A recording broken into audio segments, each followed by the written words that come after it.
Okay. You're dying.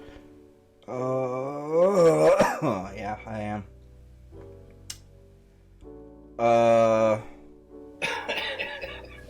No, back to it, bro.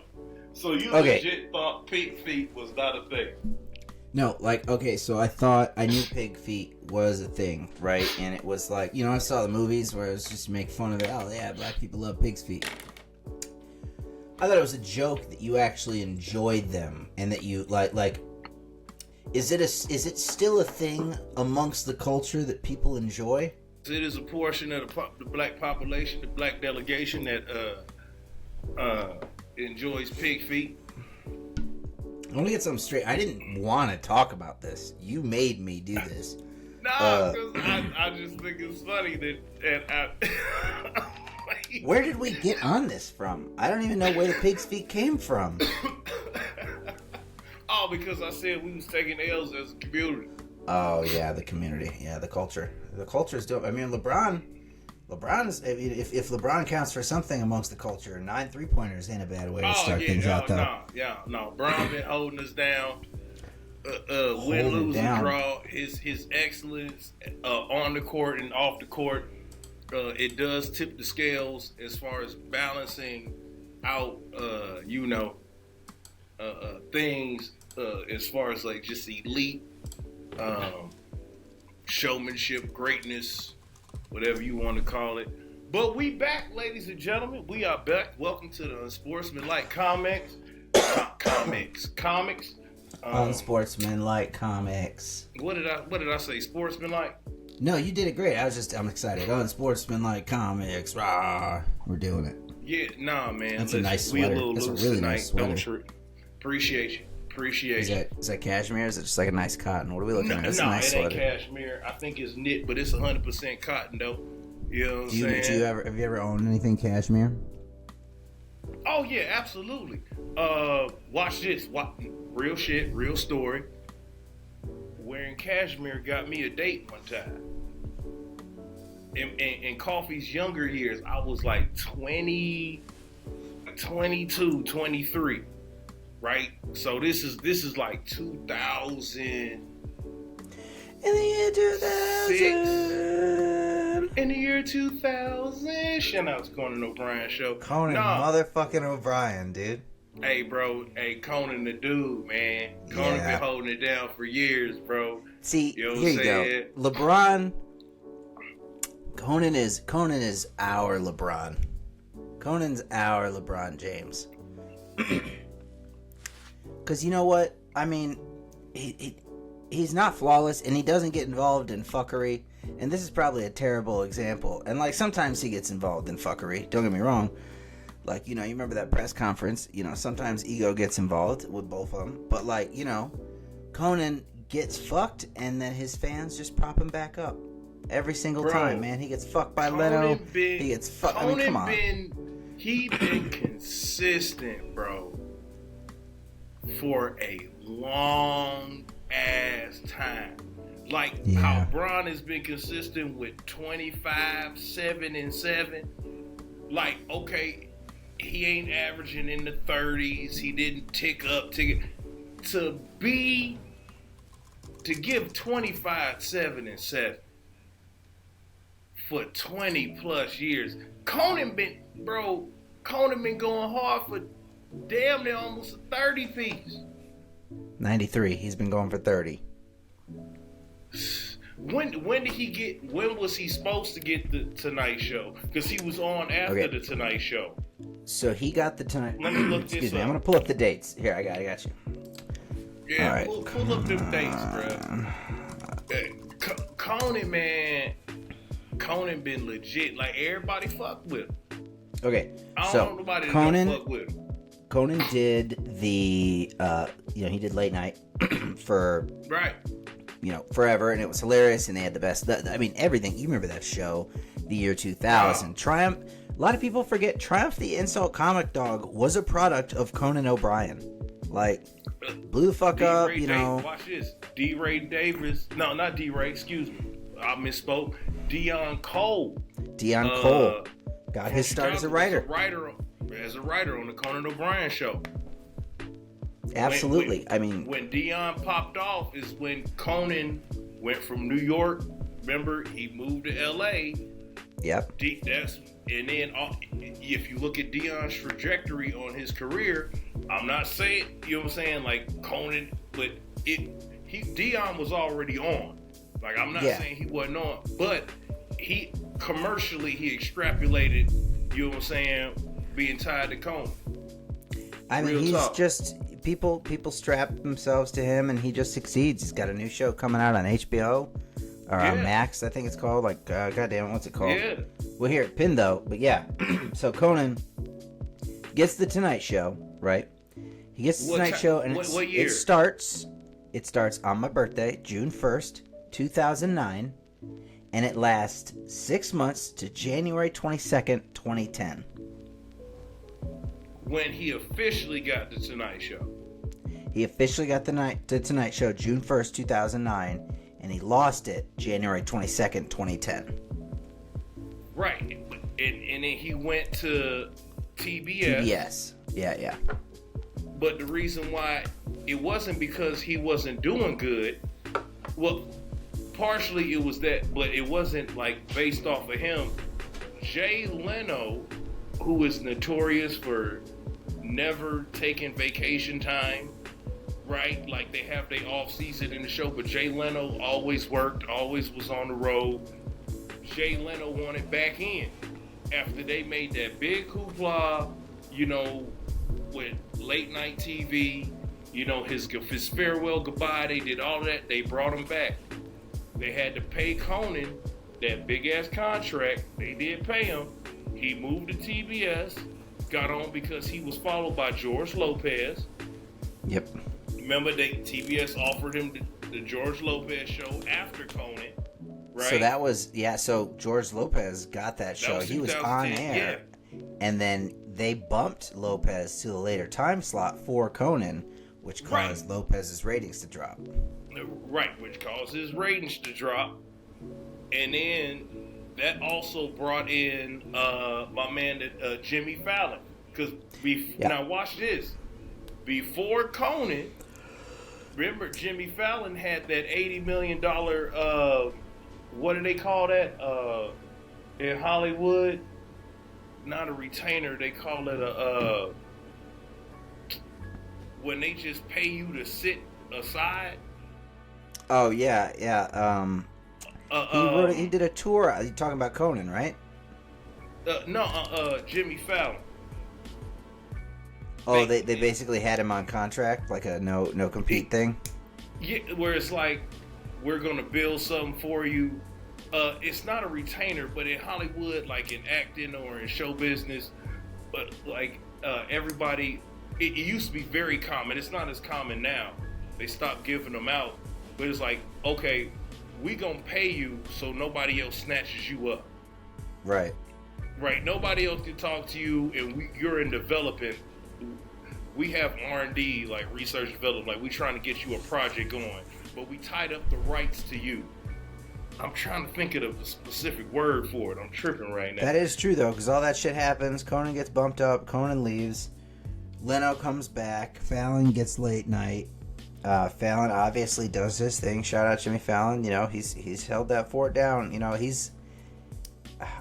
I always say he's not my cup of tea. I'm always like, Jimmy Fallon's not my cup of tea. He's not my cup of tea. But at the end of the day, like, when the show's on, I'm not going to turn it off. Like, it's cheesy, and he laughs too fucking much and kisses ass, and the games are fun, but, like, it's a fine show. Like, the Tonight Show's fine, but I got my comedic, like, I fell in love with the idea of late night comedy because of David Letterman and Conan O'Brien. Like, those are the two dudes that made me fall in love with comedy in like, specifically Conan. Like, Conan O'Brien made me fall in love with comedy in general. It wasn't just like the fact that he was hilarious and the shit that he was doing on his show was wild, and the shit that was happening every single night it was hilarious. The crazy shit. I mean, the masturbating bear, dude. Like, they did crazy shit.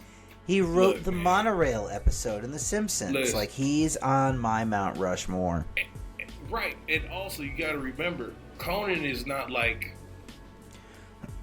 majority. I don't want to say the majority because there is a lot of us that went to college, very educated and knowledgeable. Not just educated, but also very intelligent. The successful ones of our fraternity and sorority, right? Like our family. But Conan went to. It wasn't Harvard. What's on Harvard. the West Coast? Was it Harvard or was it Yale? It was Harvard? No, he went to Harvard, yeah. He went to Harvard. You know what I'm saying? Like, he was the editor, yeah. He was a brainiac. Yeah. Like this motherfucker was legit. Yeah. I remember him telling that story about Adam West that famously played Batman on the sitcom. You know what I'm saying? Like, he came to the school and, like, changed his life forever or whatever. It's like, you Google it, like, him telling that story. But, like, Conan was... He had great comedic timing. He was a great writer. You know what I'm saying? Like, Conan was a brainiac. Like, he's already... Like, his IQ is high. Like, he's a legit genius. Yeah. You know what I'm saying? That just decided to slum around with some degenerate-type motherfuckers. You know what I'm saying? Yeah. But he's well respected in the community. You know, fuck is Conan, bro. Like, he wanted to do, like, how could you not like the guy? And that's the thing. He's just one of the most beloved people in media. Like, everybody loves it. You talk about the Conan O'Brien going to Harvard and being in the Harvard Lampoon. The Harvard Lampoon as the you know, like the comedy thing, the comedy magazine that Harvard has, super famous. So, like, some of the people that were in the Harvard Lampoon. So he was the president, I believe. We gotta fact check that. But, like, Conan O'Brien, Colin Jost, Natalie Portman, Greg Daniels, of course, genius that created The Office, created The Simpsons, a trillion other things. Rashida Jones, Ted Kennedy, Barack Obama. Like, come on, we're talking like he's that guy. He's that guy. Right. He's always been that guy. And everybody you name was legit on their own merit. You dig what I'm saying? Like, they carved a lane for themselves. Like, a lot of people know Rashida Jones, but don't know who her father is. Bingo. You dig what I'm saying? They know her on her own merit. That's huge. You know Which is wild because she's a fucking princess. Yeah. Like, she's royalty. Absolutely. And, like, I didn't know that she was Quincy's daughter for like a while. Yeah. Like, I've known for a long time, but I mean, it took, like you said, like, she got her. You remember? I don't know if you remember this. What was the first thing you remember Rashida Jones being in? The first time, and it's not recent, but the first time I, like, really was like, okay, this is Rashida Jones, was The Office. And right. She was on before. She was in some prevalent shit before that, and right now it escapes me, but where it was like, yo, this is Quincy Jones' daughter, you know what I'm saying? Rashida motherfucker Jones.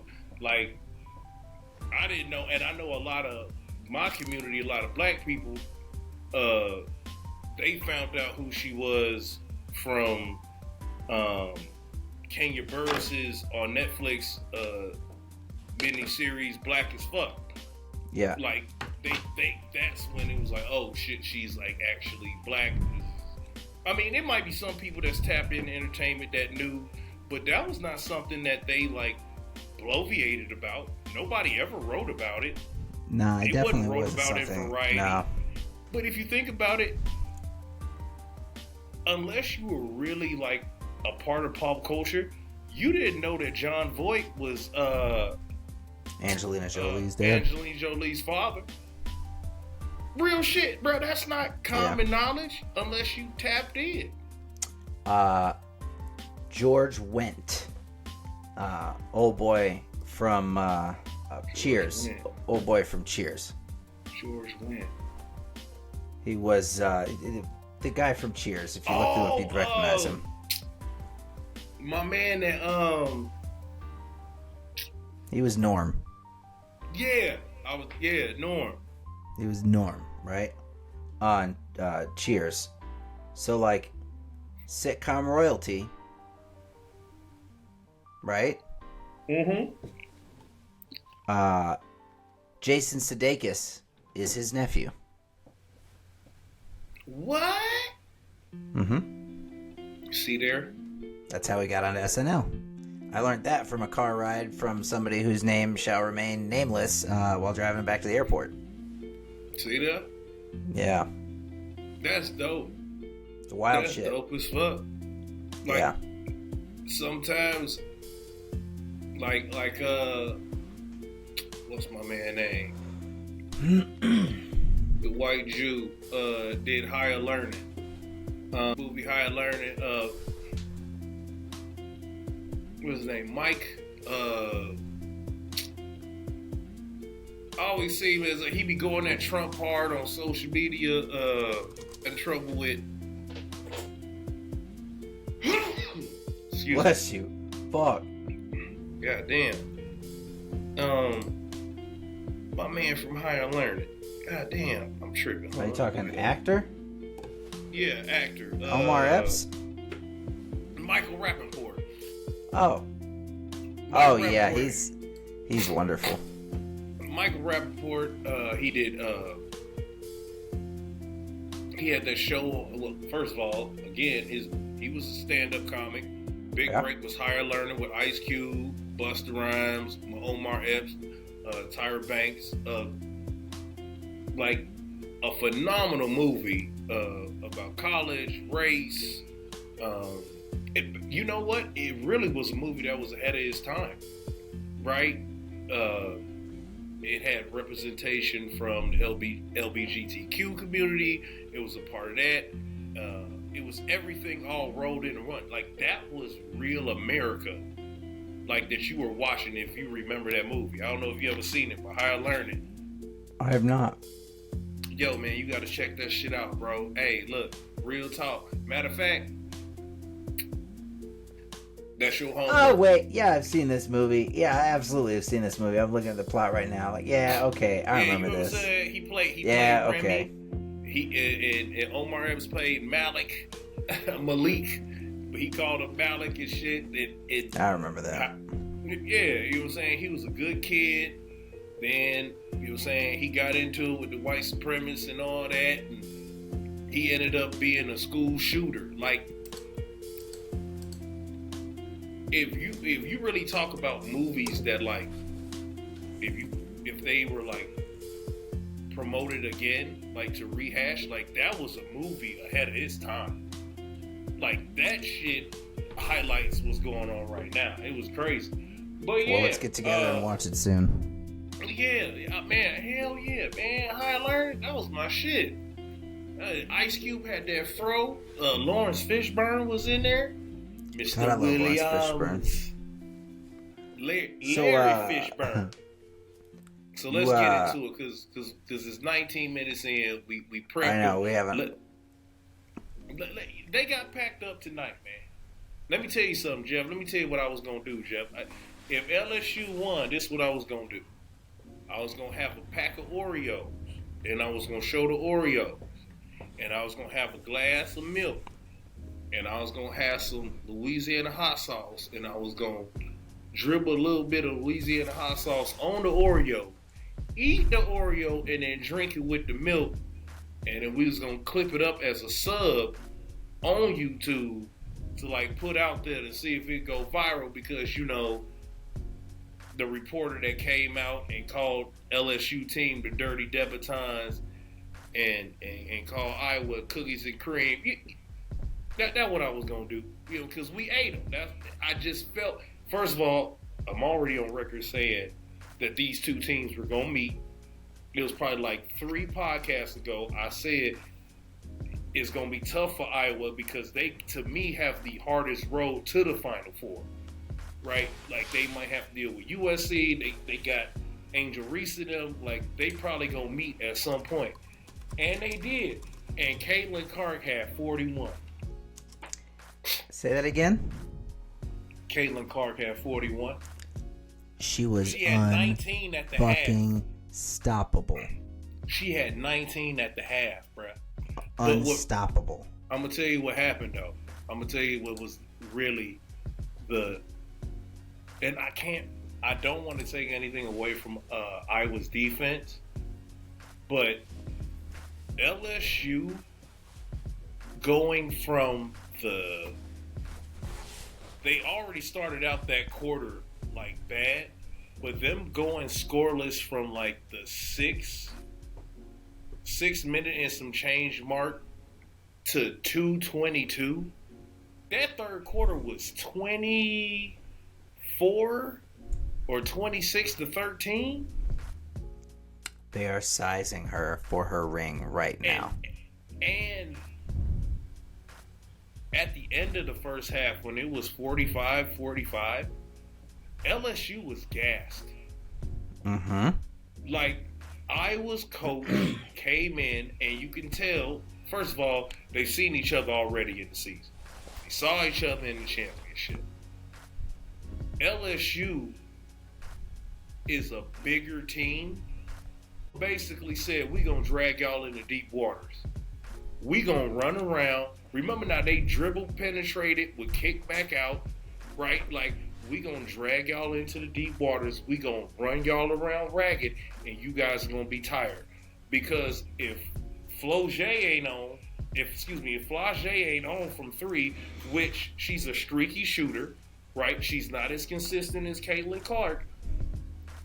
She in the championship game, she had 6 last year? She had like 6 or 7 threes. Like, she was killing. But if I'm Iowa, I'm gonna run y'all around all night, and we have an equalizer. We have a 3. Murdered. Right? Like, just murdered their stamina. They were tired. Kim Mulkey called the timeout 3 minutes into the third quarter. Yeah. Caitlin hit them 3 that threes place in a row. Went fucking wild when she did too. Hey, look, that was they were playing against that crowd too. I mean, listen, oh my god. When you look at it, you say, what was the end of the game? When she hit 3 threes in a row, bro. Within a minute, bro. Right in the third, and she called a timeout, and their players were bending over after halftime. If you're bending over after halftime, 2-3 minutes in, and you playing against that team, it's over. It's over. You can pack it up. Game over. It was a good game. I'm happy. I'm excited to see what happens. I think it's going to be a lot of fun next round. We're going to see what it is. I still think it's going to be them. I mean, South Carolina. South Carolina looks like South Carolina, but Caitlin Clark is the great equalizer amongst all things in this tournament, and I think that she's on, and she's fucking hungry. She wants to eat. But look, she don't have Juju Watkins in her way, right? So, now, as far as media is concerned, and we are now within it, our small portion at the time, present time, we're in it. It would have been a great story to talk about. Because let's keep it a buck, and I was having this conversation earlier. It is racial undertones, right? Like we. It's overtones, for fuck's sake. Yeah, for overtones, right? Like, we can get into that, but yeah, you got Juju Watkins, a freshman, literally touted to break right now and on pace to break everything Caitlin Clark has already achieved, right? You got the future and you got the present like colliding. That would have been huge, right? USC gets packed up. They get packed up tonight by Connecticut. That's not a shock. It's UConn, right? Like, that's not a shock. So now, to really say who's in Caitlin Clark's way, is nobody but South Carolina, who's undefeated. That's it. If you can beat See, the only thing that's stopping Caitlin Clark right now from being the greatest up to this point female college basketball player all time is her having a ring. That's it, and she's about to get one. Because if she don't get a ring, ain't no thing without the ring. Because it's like, you could be absolutely the greatest player at that position, or also the greatest player to ever play, right? And to have it like sullied by, oh, well, you didn't get the job done because the metric of the championship when it's a team sport is fucked up, right? Like, it is. Real shit. It is, especially in a game that's such a team sport like basketball. Right. Okay. For instance, I mean, you know, it's hard. It's Allen hard Iverson. to like.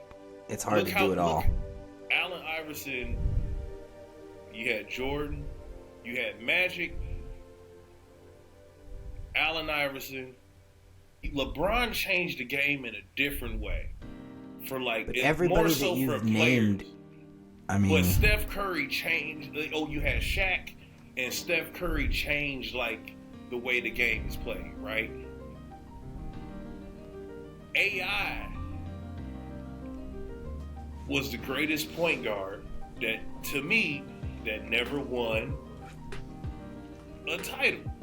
Because before AI, when you talking about point guards, the last little guy was Isaiah Thomas from the Bad Boys, right? Not to say that they weren't good point guards, but AI had people wearing baggy jeans, you know, getting tattoos. Yeah. You know what I'm saying? And he was people trying to do the crossover. He crossed up Jordan like AI was that dude.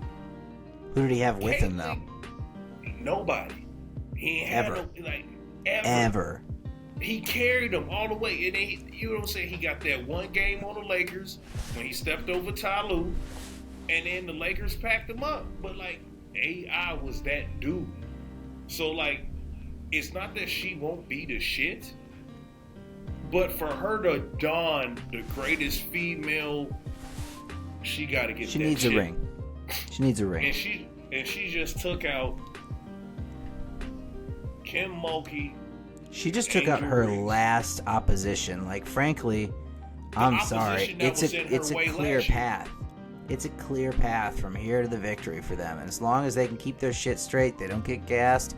And if they could fucking dribble around the other teams like they did with LSU in that second half, it's the conditioning, Smokey. I don't want to look past. I want to look past the next team. But if we can.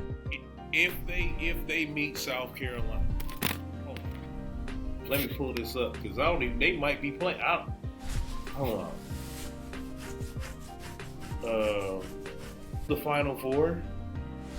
Bum, bum, bum, bum, bum, bum. That's the Final Four. They got to play. Who are they touted to play next? Is it UConn? Oh, pulling it up right here. Yeah. So, yep, it is UConn. Yeah.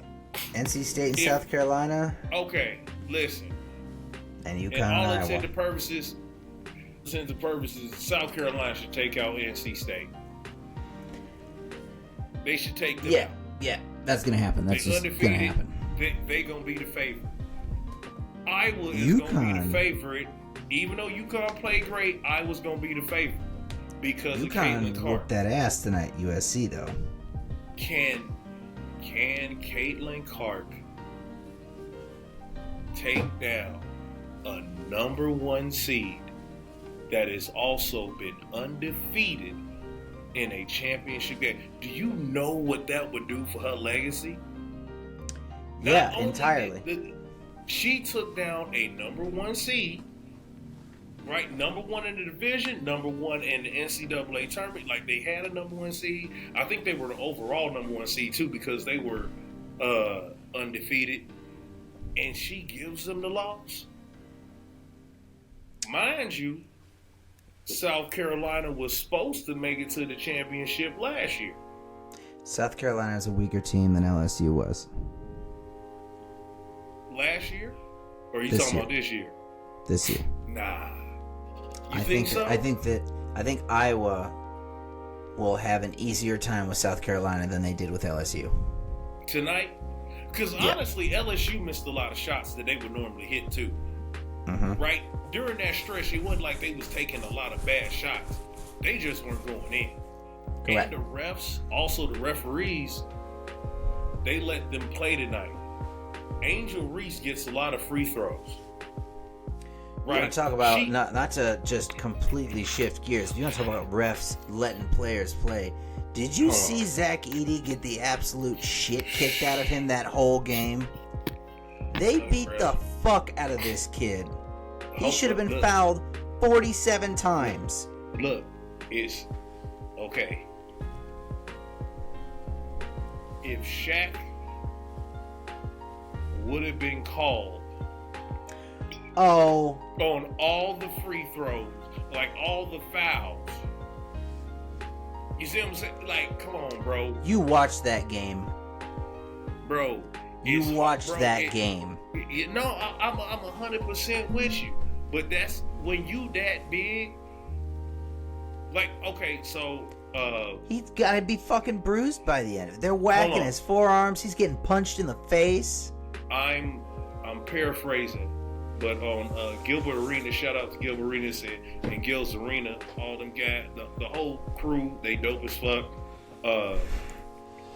It was probably like maybe 3 months ago. They were talking about. Gil brought up. He had inside information on how many fouls don't get called during a game, and Tons. one of the reasons is because if they called everything, how long the game would be, right? So they try to keep it halfway. If Shaq, like it's certain players, bro, it's like, man, we can't call everything, right? Like Edey ain't Shaq.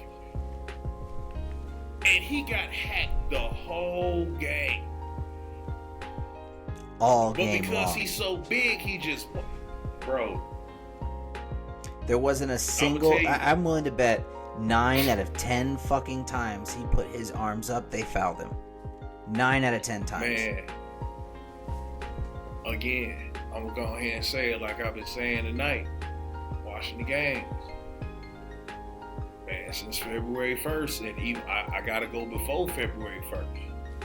I really need to go back to February 22nd in COVID, like right before COVID. You know what I'm saying? Bruh, in 2020, like since Tyson Fury took down the bronze bomber. What's that motherfucking name? What was it? Fury and Wilder. Yeah. I was in Vegas when he took them down. Bro, black folk done took a lot of L's, guys. We done took a lot of L's.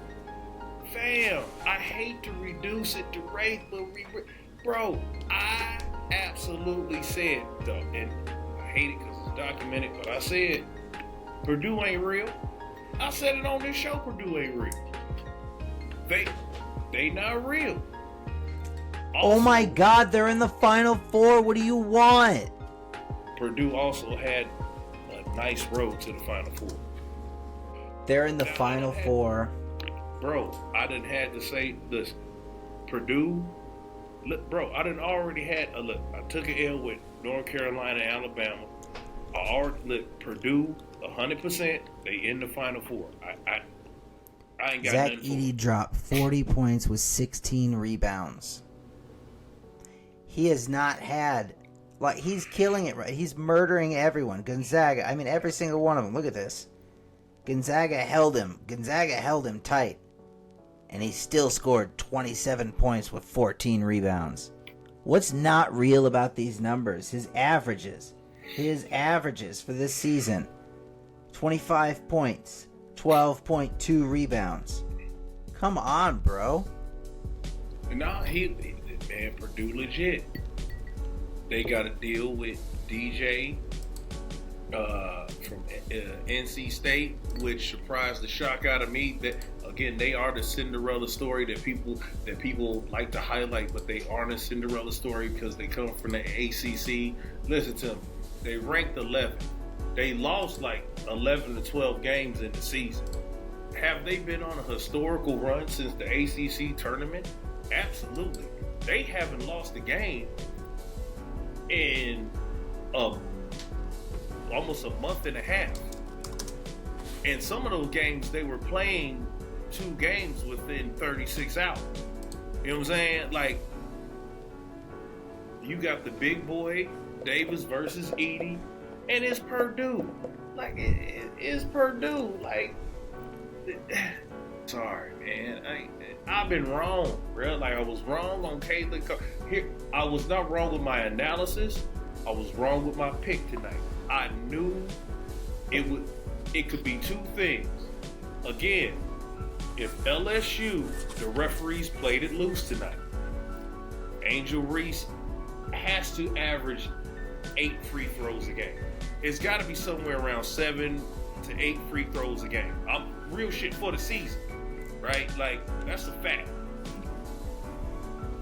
She had, after the 3rd quarter, she had, 3? Right? So if you got Caitlin Clark and Iowa running around, you can't stop the clock. You can't get the free throws to get yourself back in the rhythm. Yeah. What happened tonight was going to happen. Coaching. I did not. But again, you've already seen them. Right? And you got to question, it's not an excuse, but you got to question the distractions from the news article calling them dirty. It's a lot. What was it? Dirty debutantes, and then Kim Mulkey having that shit with the Washington Post, like within the past week.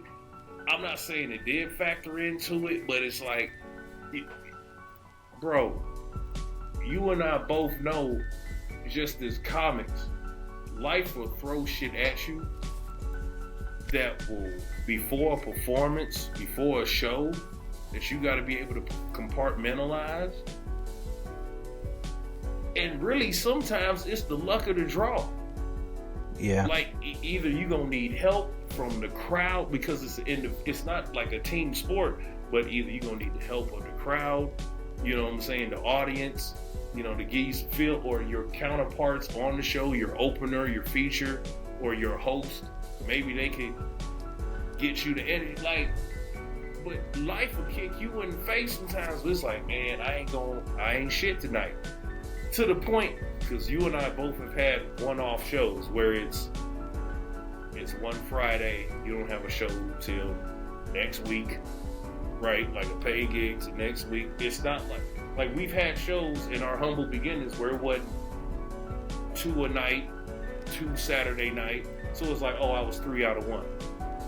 Like, my first show was shit, but my second show was amazing, and my next 2 shows, you know what I'm saying? Like, we've had them nights where it's like, oh man, that was great, or oh shit, now I gotta sit with this till my next show. Yeah. That's kind of like the NCAA when you get to March Madness. You don't get the best out of 7. No. It was saying to prove, like, who's really a headliner, me or my feature. Yeah. You know what I'm saying? Not the game's now, and it's single elimination. You're doing it. You throw it out there. If you can't handle it, then get the fuck to the back. Start again next year. Get the fuck to the back, right? Like, we all know, but that's the beauty of March Madness. That's why it's called March Madness. That's the beauty of it. You can get a team of Virginia from 5-6 years ago that could make a run, a Pepperdine, what is it? Florida Gulf Coast from some years back that beat Michigan. Like, you'll get these teams. Appalachian George State Mason, beat Michigan. Yeah, Appalachian State. You'll get these. Whereas on this day, we were just better than y'all. Can beat us the next 9 times, but on today, we caught y'all slipping. It's the anarchy. That's what makes it great. That's what makes it agony. You know. So let me ask you a question. right now as it is, you've gotten more information. You can make more analysis. Yeah. What's the last game? What is the last game going to be for the men and the women's side? It's going to be Purdue UConn, but I want it to be Alabama. I'm going to tell you what. Hard at this point for me to go against Purdue with what Edie been doing. But when I look at how Alabama played against North Carolina, and they did it the whole tournament, but what they did against North Carolina, where they were just, it's like their energy, like they just kept running. It was like a fast-paced game, and they were physical. I mean, UConn is big and physical and filled with energy, right? And then I think about NC State. Like, it's hard for me to go against Purdue, but I'm sorry. When you 7-4, this ain't the NBA. This college basketball. You 7-4, and you doing what he been doing? Nah, man. I got UConn, Purdue. UConn, Purdue takes it. I'm telling you, and you gotta understand, ooh, I have the guard been play though. That guard play from UConn is crazy, bro. I don't. It's a feel at this point, and like you said, it's the guards. I mean, specifically the shooting guards, the shooters that Purdue have at the perimeter. I think the way that Edie's playing right now, and man, I just from a personal I'm getting homer on you, man. I went to Purdue and. All the time that I was there, I was at Mackey Arena every single game. I had a season pass, man. I was there every single game. And do you know what we did under Matt Painter when I was at Purdue University? We lost. Constantly. Constantly we got beat by Tom Crean's IU. Constantly we got beat by we got beat by fucking Hardaway the Third. Not Hardaway the Third. There was a third at Michigan that was playing there when I was there. Yeah.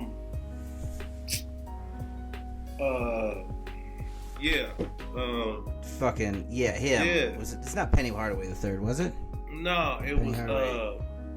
no. Who the fuck was it? No, it was Tim Hardaway's son with the crossover. You know what I'm saying? Yeah, Tim exactly. Yes, it was Tim Hardaway Jr. Yeah. It's Hardaway Jr. Yeah. And he just fucking destroyed everyone. And then Victor Oladipo with IU that just destroyed us every fucking time. And look, bro. Now I get the chance to watch this team. My fucking dad, I didn't go to Purdue because they wanted this, but my dad was like, "Oh, I really want you to go to Purdue," and I was like, "Yeah, we'll figure it out." Went to Purdue, fell in love with it, still in love with it, which is wild considering the circumstances. I lived with my ex, and that was just a toxic, cancerous experience. I don't recommend it to everyone, anyone at all. Seriously, don't do it. It will take 10 years off your life. But I love that fucking place, the fucking Harry's Chocolate Shop. The fucking Lafayette. West Lafayette is where my heart is, man. And on Monday, April 8th, 1 week from tonight, I am asking you to come with me at noon, and we will stake our claim. We will find a booth. Honestly, we'll probably have to go 7 in the morning. I'm gonna go early as fuck, and I'm gonna sit at Harry's Chocolate Shop, which is the bar at Purdue, and I want to watch that fucking game. I'm with it. And I'll spend money all day. I want to be on that campus when we win that fucking game.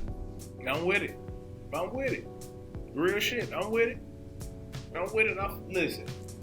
Here's my thing with Purdue, right?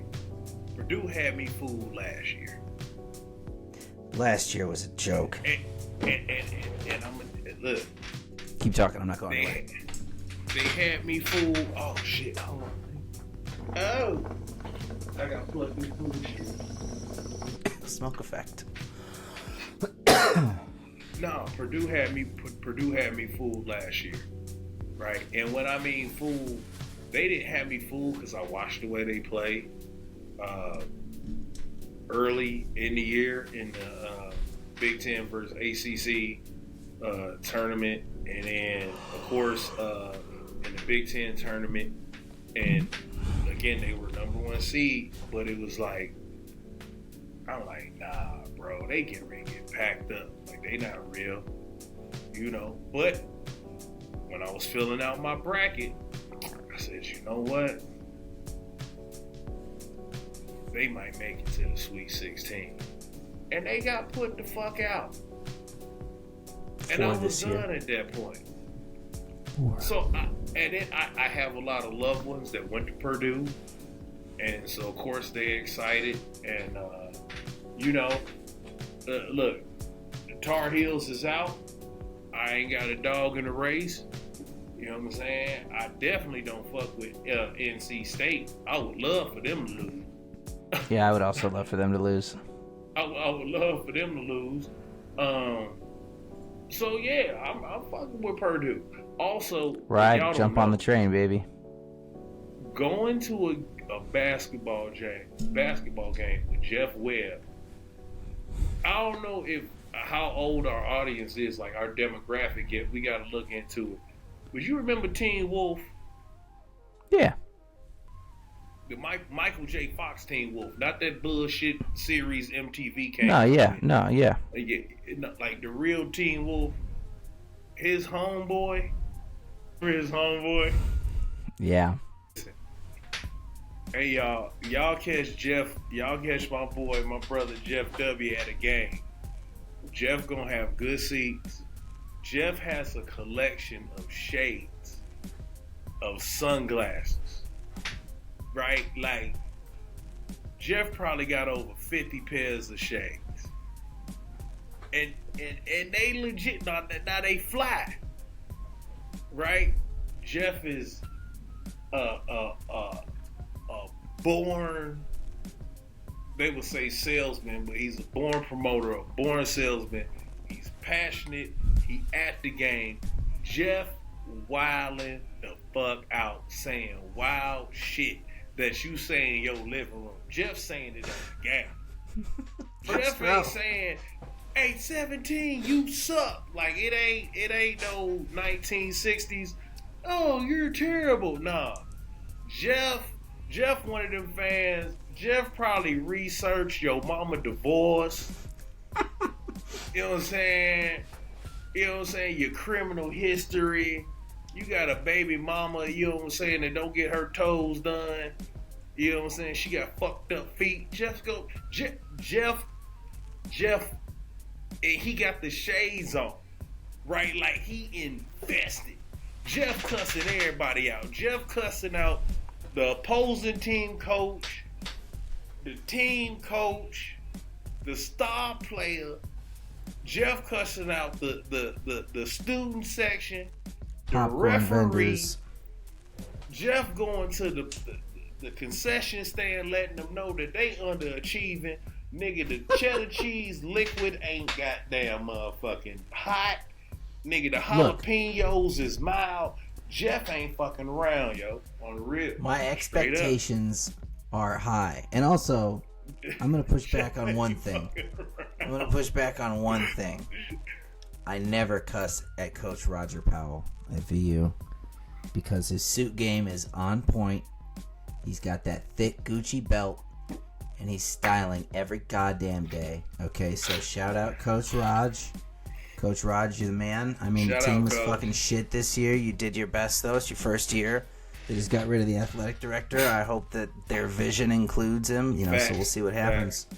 So while we're winding this shit down, let's do some quick hits real quick. Let's talk about as many topics as physically possible. Okay, don't trip. Ski, hold on. Don't trip. Right. Real quick, boom.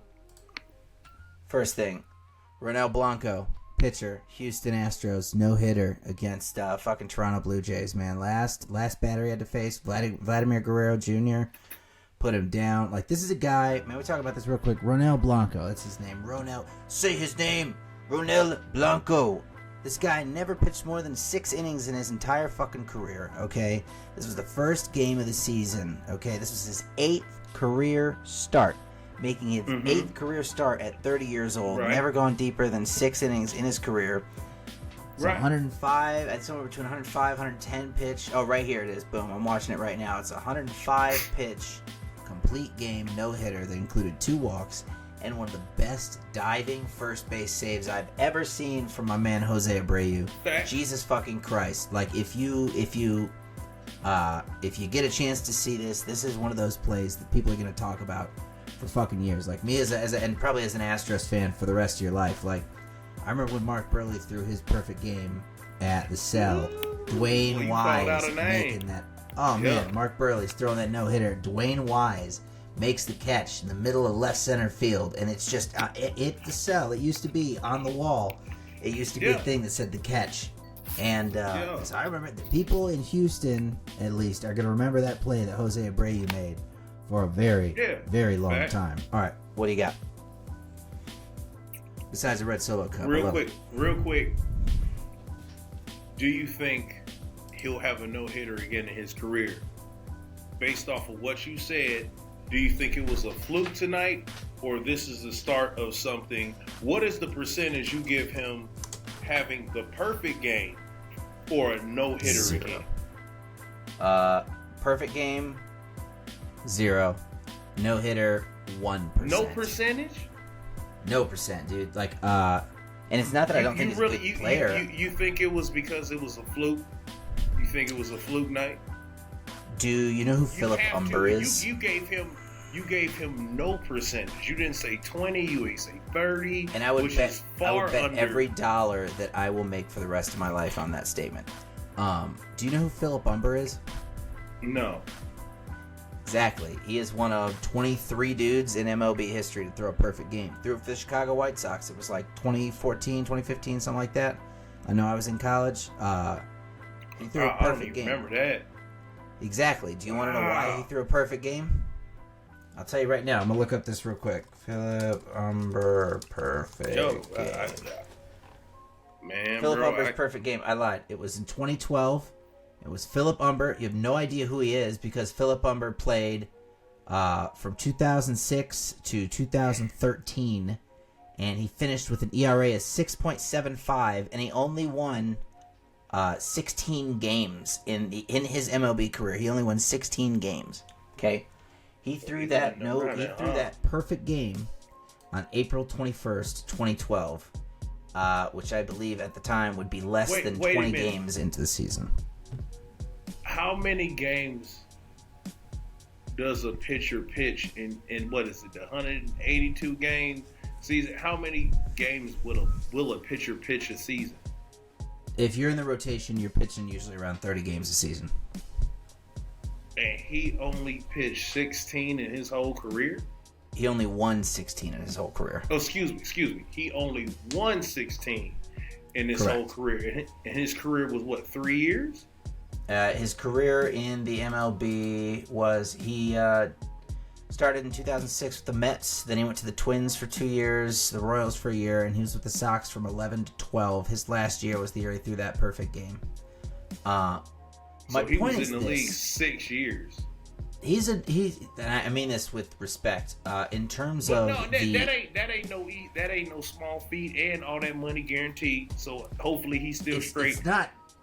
It's not just a no small feat. It is an immaculate feat. Only 23 people in the history of the sport that dates back 200 fucking years have ever done that. But here's the thing. Most of the no-hitters and most of the perfect games happen in March and April before the hitters have a chance to warm up. That's why you see shit like this so early. Oh yeah, you and then again, just like anything, you don't have tape on them. Nah. Right? Like that's part of it where I think media and fans, like the casual fans, get shit twisted. Like you could have a breakout year, right? But what makes you a star and what makes you legit is for year 1, year 2, year 3, year 4, year 5. Like you get the 10, 12, 13. You're being scouted, and they got a scouting report on you. Yeah. And you're fucking Peyton Manning. Yeah. Right? Like, I'm fucking you up every rip. Right? Like, can you be great with a motherfucker knowing what you're going to do and you still do it anyway? Yeah. Right? Like, you didn't stop me. That's what separates. That first year is like, oh, okay, we didn't have tape on you.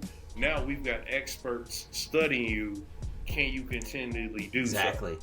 This was a fifth. Like, I mean, he was a fifth. You said it's only 23. Starter. You said it was only 23. What is the number of how many people have had multiple no hitters? What is the total number? That's a really good question. That's a really good question. And no hitters or perfect games. You had more than one no hitter. Wow! Holy shit! Roy Halladay threw 2 no-hitters in 2010, and one of them was a perfect game. I remember that. There are 35 pitchers who have thrown at least 2 no-hitters. Holy fucking shit. First off... top 10? Oh my god. Well, who do you think the number 1 is? I couldn't even tell you. I ain't Nolan Ryan. Wow. How many no-hitters do you think Nolan Ryan threw? 3. 7. I see. And here's the fucked up part. Well, unsportsmanlike fans, I just showed you where I'm at in baseball. And here's the thing. I grew up with his Nolan first Ryan. no-hit game. His first no-hit game was in 1973. When do you think his last no-hit game was? Oh, Nolan Ryan was a beast. Now I do know he was a beast late. It might have been run out. Shit, I was born in '84. You said his first one was when? 73. Shit, that motherfucker had what? 93? 91. 91 was his last perfect game. See that? That's insane. So he had 7. Sandy Koufax had 4. Justin Verlander had 3. Bob Feller had 3. Cy Young himself had 3. Let's see. Jake Arrieta, the Cubs pitchers, had 2. Max Scherzer 2. Tim Lincecum 2. Homer Bailey. Mark Burley's had 2 because he had a no-hitter against Texas in 07 and he had the perfect game in 2009. Is Randy Johnson on that list? Randy Johnson is on that list. He had one in 1990 and one in 2004, the perfect game. Yeah. Wow. So look, now watch this. Baseball been around forever. All them baseball players, and you've had only 35 to, you know what I'm saying, to have multiple no-hitters. Like, yeah. Now, correct me if I'm wrong, but you could play one team. Like, baseball will have series within the season where you play one team, like, it's not on a back-to-back, but like 3 or 4 times in a couple of days. Am I wrong? No, yeah, that's a series. Yeah, like they'll do a game. Usually, like, so Detroit just started the season in Chicago, and they did opening day, 2 days, and then they had 2 games in a row. So Detroit stayed in Chicago for about 5 days. Right, and then fly out, and then do, you know what I'm saying? So, like, yeah, you talking about 182 games a season. Baseball been around forever. Look, now you can, it's motherfuckers, and of course it's like websites and shit with these statistics, but to only have 35 motherfuckers do that shit. That's what I'm saying. That's crazy, yo. That's wild. And Buddy just came out of nowhere and did it. And there are a lot of people that do it. I mean, come on. Now think about how many people got robbed doing it. Yeah. I remember the one ump that retired when he took that. I don't even think it was the perfect game. It was It wasn't even a no hitter. It was the perfect game because I remember like catcher threw it to first base, and clearly he was out, and he said he was safe. That had to be within the past 10 years. I'm looking it up. Because I remember Armando Galarraga. Nah, I feel like it was a white dude. It was a white pitcher. Past 10, 12, I mean, extended 15, fuck it. But I feel like it was in the past 10, 12 years. No, here you're right. Here it is. I don't know if I'm pronouncing the name right. Galarraga. Retired the first 26 batters he faced. His bid for a perfect game was ruined 1 out short when first base umpire Jim Joyce incorrectly ruled the Indians batter Jason Donald reached first base safely on a ground ball. Galarraga instead finished with a 1-hit shutout and a 3-0 victory. He faced 28 batters and threw 88 pitches. Jesus, that's a little amount of pitches. The game is sometimes referred to as the 28-out perfect game, almost perfect, the extra perfect game, the imperfect game, or simply the Galarraga game. Joyce was tearful and apologetic upon meeting with Galarraga after the game. After realizing that he had made the incorrect call, Galarraga was forgiving and understanding with the mistake, telling a reporter after the game, nobody's perfect. Damn, that's, man. Bro, ESPN, it wasn't a 30 for 30, but ESPN did an expose on it. There's a GIF on the Wikipedia page that shows this guy's out by a country mile. Bro, it was so bad. It's very rare that I feel sorry for referees and umpires. I'm sorry, I just don't give a fuck. Like, I've always hated fucking referees and umpires. Like, I feel like as a fan, you should just absolutely hate them sons of bitches. Like, I've never known anybody that loved refs. Right. Like, never. Or umpires. But it's just like, people don't love the police. Come on. Right. But I felt after watching that so bad because they did such a great job at like the referee had to go to therapy. Like, he was really fucked up off of that call. Like, he talked about, like, man, I literally took something historic away from this kid.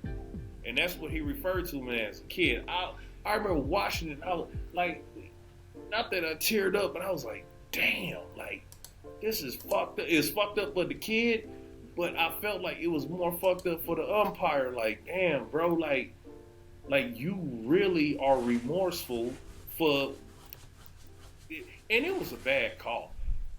Here's the fucked you up about... You watching it right now, it was a bad call, bro. It wasn't even close. It was one of the worst calls I've ever seen in my life. Yeah, but it looking wasn't at close.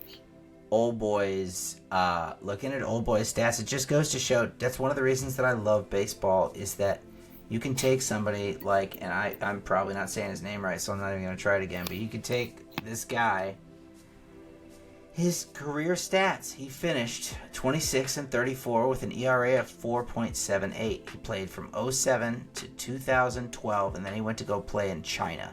Like, the guy had a 6-year career, didn't make a single All-Star game, but if he had gotten that perfect game, he would be etched in history for the rest of his life. Just like Philip Humber. Yep. The difference between Philip Humber and a trillion other guys to have almost thrown a perfect game is Philip Humber got the out called right. That's it. I think that it might be a good idea to end this one by saying that nobody's perfect. Yeah, hold on. I got a life stat for you. Oh, life stat? I got a life stat. Life stats. We really got to get some imaging. We got to get some imaging. Yeah, we'll get there. We got to get some money. We'll get there. Yeah, we do. So I saw this today on NBA ESPN social media account. They posted this question, and it's been picking up traction. So I'm going to ask you, JW, Jeff Webb, who loves Steph Curry and the Golden State Warriors, which lasts longer, LeBron's NBA career or the Warriors' big three, Steph Curry, Draymond Green, and Klay Thompson? LeBron's Which career. is going to be gone first? LeBron or the big three? Big three. Guaranteed.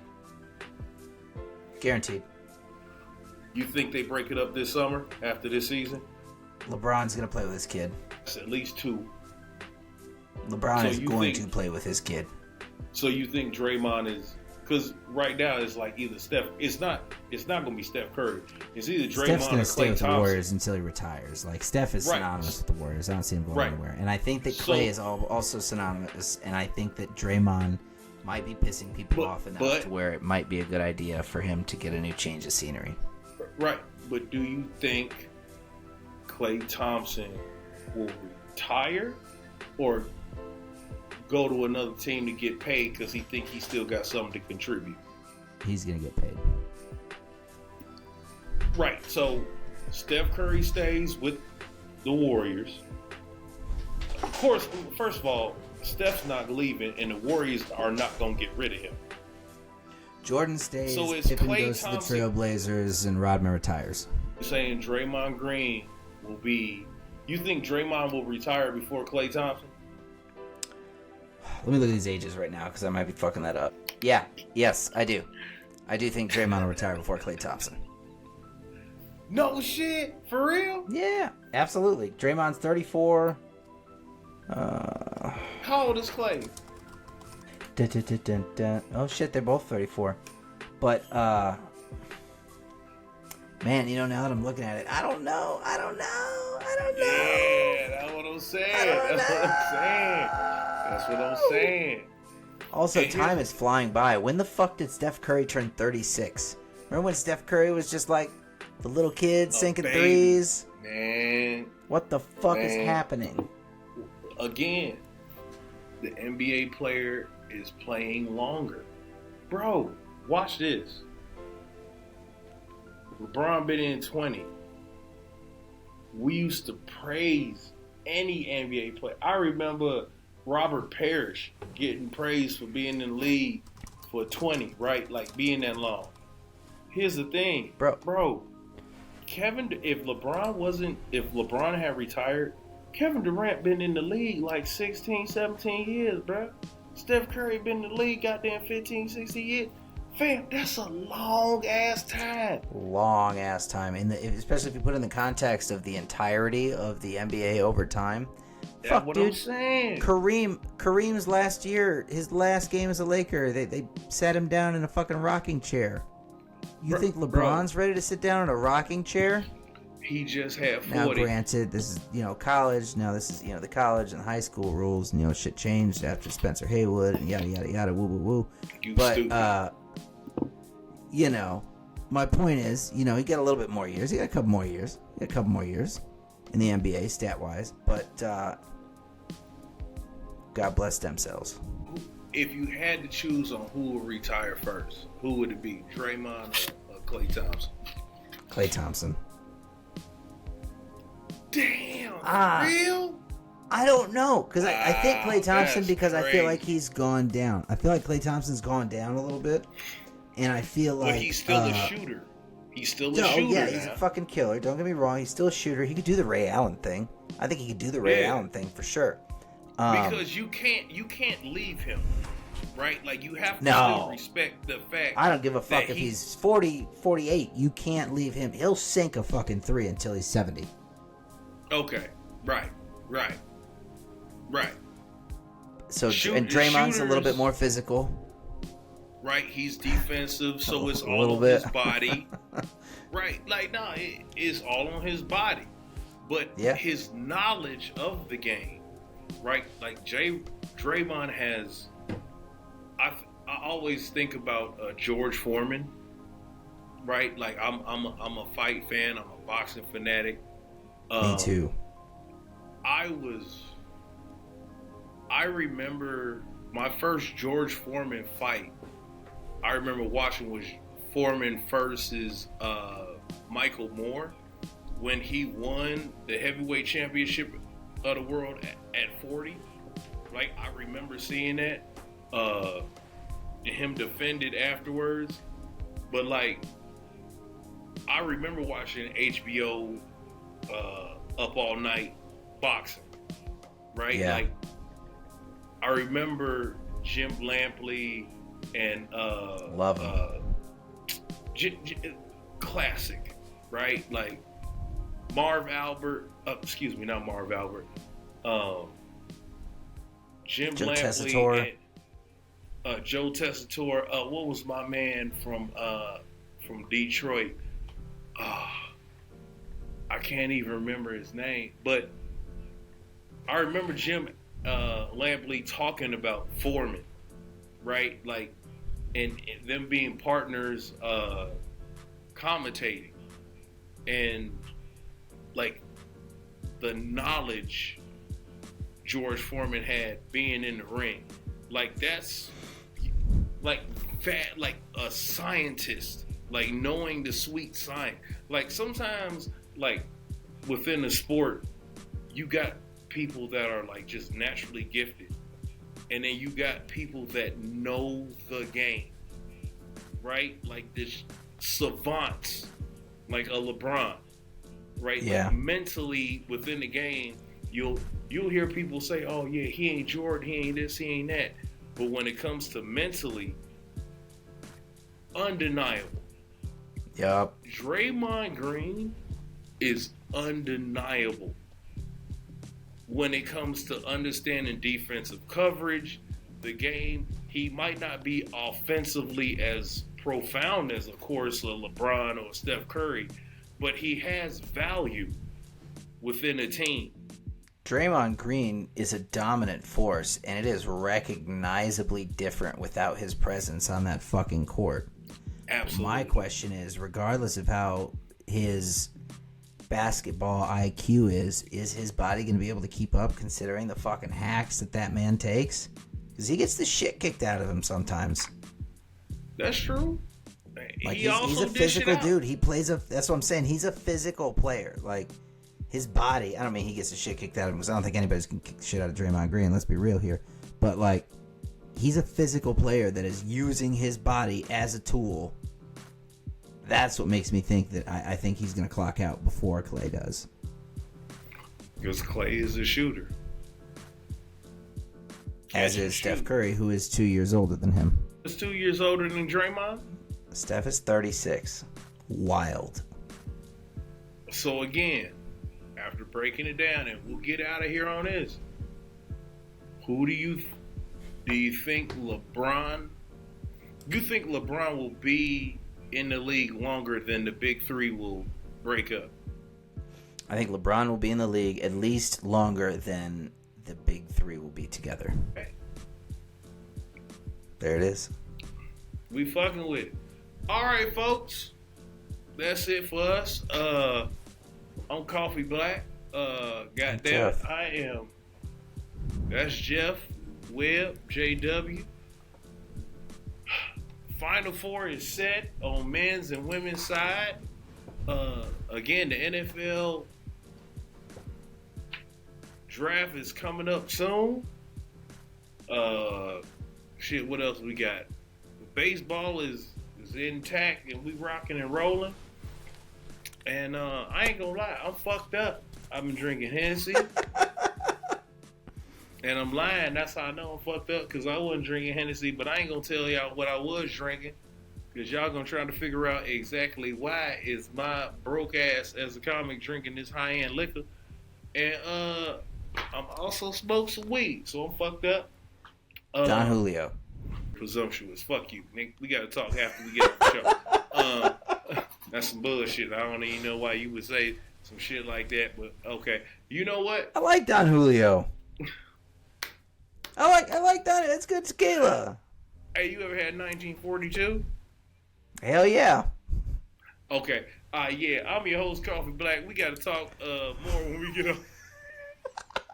I was right.